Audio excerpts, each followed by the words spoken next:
Here in New York City, light heavyweight champion Bernard Hopkins and former champion Chad Dawson announced their rematch, which will take place Saturday, April 28th. It's in Atlantic City, Boardwalk Hall, and it'll be broadcast live on HBO World Championship Boxing.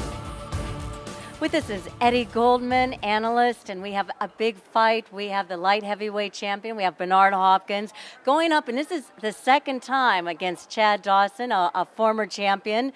And a lot of controversy surrounds this for our fight fans. It was originally Chad Dawson originally was the winner supposedly, and Bernard Hopkins was unable to continue the fight because of an injury. And do you want to fill in a little bit more on this whole sort of fiasco of what happened, Eddie Goldman?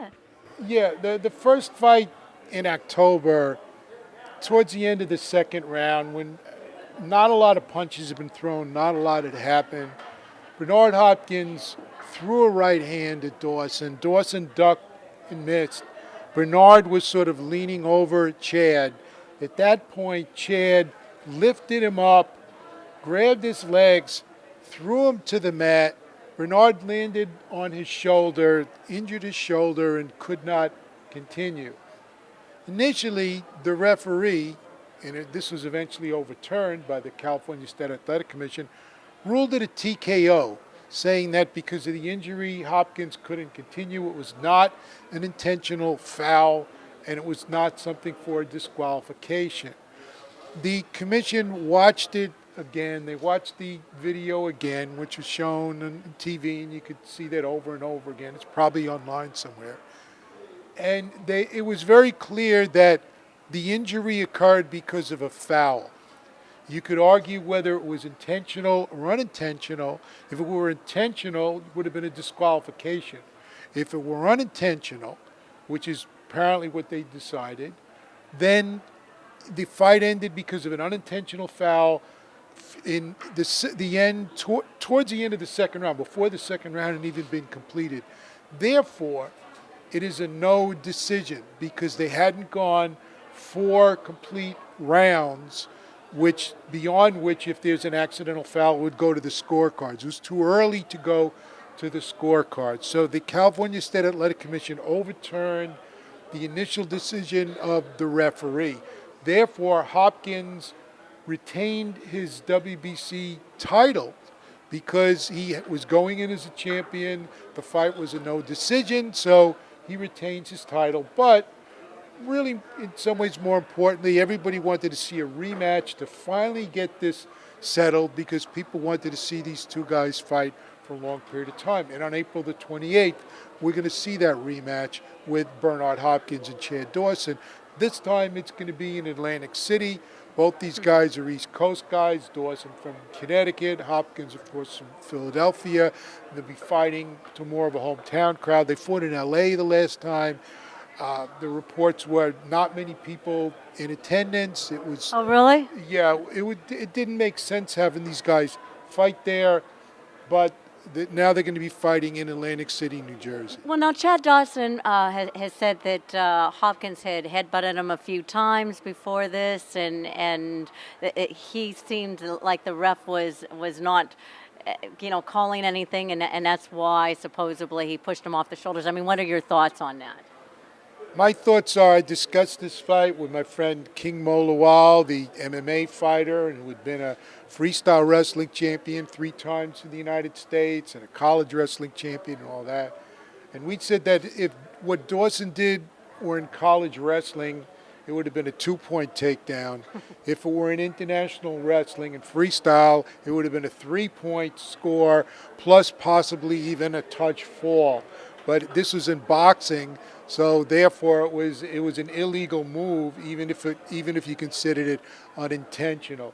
You don't pick somebody up and then throw them to the mat in boxing. If you want to do it in wrestling, you want to do it in MMA, you want to do it in a number of other sports, you can do it, but not obviously in the sport of boxing. So it was wrong for Dawson to do that, even if you think that it was an unintentional move.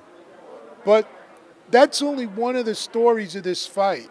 in this rematch because people can debate, well, what happened in those first 2 rounds or under 2 rounds where they fought?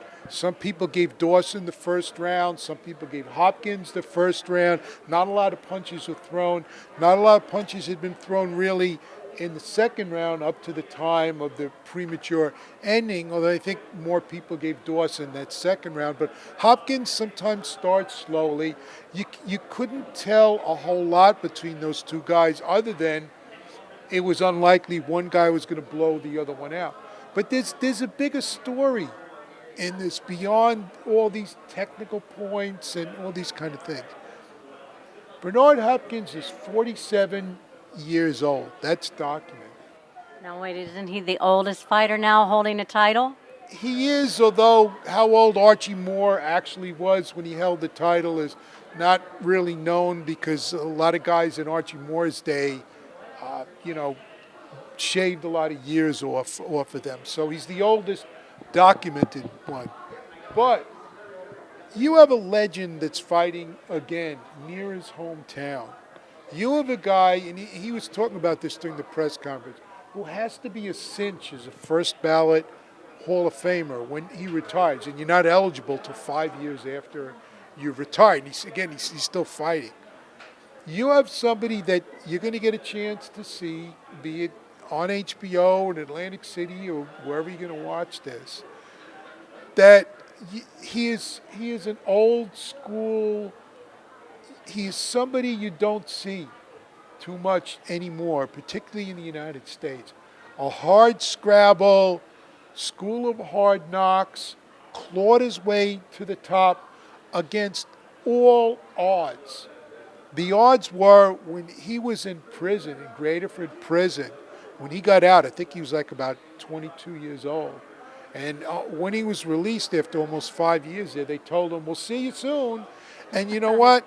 They had a 90% plus chance that was going to happen again. And he said, you're never going to see me again. And he's never been busted since. And he straightened himself out. He lives a clean life. And he's still fighting, still wowing people, even though he may not be the same fighter he was 5-10 years ago. He's still doing it on the top level in the world. And that's the real story to me here, whether it's, he wins, loses, or draws on April 28th against Chad Dawson. But I will say this, I sort of made up my own little adage. Never, ever bet against Bernard Hopkins. I've been saying this for many, many years. He was a 3-1 underdog. People forget this in 2001 against Tito Trinidad. Tito Trinidad, who's younger than him, is now retired. He's a really good fighter, but he's retired now. He's been an underdog in so many other fights. He lost 2 very controversial decisions to Jermaine Taylor that a lot of people thought that he won. He lost a split decision to Joe Calzaghe that a lot of people thought he won, or maybe it could have been even. Joe Calzaghe is now retired, and Bernard Hopkins, who is older, is still fighting. He's going on, and Jermaine Taylor had to retire for a while and just recently came back, and we'll see how long he can continue to fight. He's had in his career only 2 losses that are clear-cut. His first fight against a guy named Clinton Mitchell in 1988, shortly after he was out of jail, when he admits that he was unprepared, he was green. And his 1993 first fight with Roy Jones Jr., where he was kind of a neophyte, and Roy was considered the best fighter in the world at that time. He lost that fight, clearly. He'll admit that. And after that, he had some very tough fights. You look at his record, Segundo Mercado and all that. But he knocked out Oscar De La Hoya, his defeat against Tito Trinidad, the 2 fights with Jean Pascal. When he fought Antonio Tarver, nobody gave him a chance. People have been counting Bernard Hopkins out for 47 years. And he's still around, he's still headlining. And my man, Kelly Pavlik. Kelly Pavlik, for those out in Youngstown, Ohio. Yeah, Kelly Pavlik, I thought, fighter. Yeah, he was a young guy coming up. I thought it might have gone a different way, but it didn't. So never, ever count out Bernard Hopkins. Never, ever, I mean, I don't believe in gambling and betting myself, but never, ever bet against Bernard Hopkins. And that includes on April 28th, 2012 in Atlantic City in his rematch with Chad Dawson. And it should be exciting, especially like you said with Philadelphia and the whole area, Connecticut area. It should be very exciting in Atlantic City. Yeah, the thing about it is that the fight itself, neither guy has a style, and especially at this stage of Bernard's career, this is not going to look like Gaddy Ward or something like that. Neither guy has that kind of style. But what happens in the fight from the standpoint of technique and athleticism is going to be really important. And that it's the historical importance of these guys fighting again and Bernard Hopkins still fighting at 47 and still being the light heavyweight champion of the world at 47 that transcends everything else. It's amazing. It's something people should check out because eventually Father Time will catch up with him sometime or another. We don't know when. And it'll be very, very evident. And he slowed down a little bit. He doesn't throw as many punches and all that kind of stuff. But he's a marvel. So check this marvel out. And Chad Dawson's a really good fighter too. But the big story is Bernard Hopkins, the marvel, performing. Can Chad Dawson be the man to end his career, to do what nobody else has been able to do? Thank you. Thank you, Eddie Goldman. Thank you, Kristal Hart. My boxing partner in crime. Thank you, darling. Mwah.